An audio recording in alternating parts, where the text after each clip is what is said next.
ইতিমধ্যে সামাজিক যোগাযোগ মাধ্যমে দেখতে পেয়েছি এই যে রোডের কাজ চলছে, এটা মূলত হচ্ছে জগৎবের এবং জোংড়া ইউনিয়ন ঘেঁষাঘেঁষি একটা রোড। এই রোডের পাশেই একটা গাছ দেখতে পাচ্ছেন। গাছটা এমন একটা অবস্থায় রয়েছে, এটা এক ধরনের বলা যায় যে প্রশাসনের উদাসীনতা।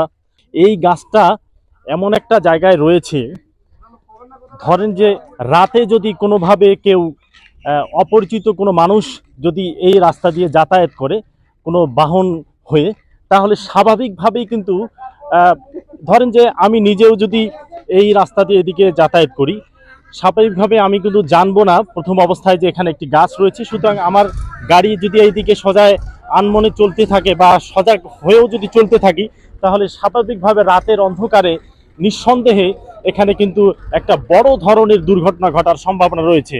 আমরা ইতিমধ্যে কিন্তু দেখতে পাচ্ছি, আমি আসলে অনেকটা খুবই হতাশ হয়ে গিয়েছি যে কেন আসলে প্রশাসন এটার বিষয়ে দ্রুত পদক্ষেপ নিচ্ছে না, এবং ঠিকাদারি যারা কাজ করছে তাদের যে সমস্যা হচ্ছে তাদের সঙ্গে কথা বলেছি।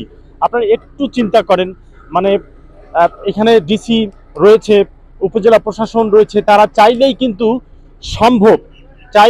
সম্ভব। এটা একটা জনগুরুত্বপূর্ণ রাস্তার কাজ চলছে। নিঃসন্দেহে প্রশাসনের চরম অবহেলার কারণে এই গাছটা এইখান থেকে সরছে না। এটা আসলে কি ধরনের, আসলে যারা আছে আসলে দায়িত্বে, তারা এই ভুলটি কেন করছে, এটি কিন্তু সবচেয়ে বড় প্রশ্ন। এবং আরো বেশ কয়েকটি গাছ রয়েছে, তারা আবেদন করেছে এই যে রাস্তা কাজ চলছে, এই রাস্তা কাজ করতে গিয়ে সেই গাছগুলো কাটা বাধ্যতামূলক হয়ে দাঁড়িয়েছে। সামনের আরেকটি গাছ দেখতে পাচ্ছেন, সেটাও একই অবস্থা।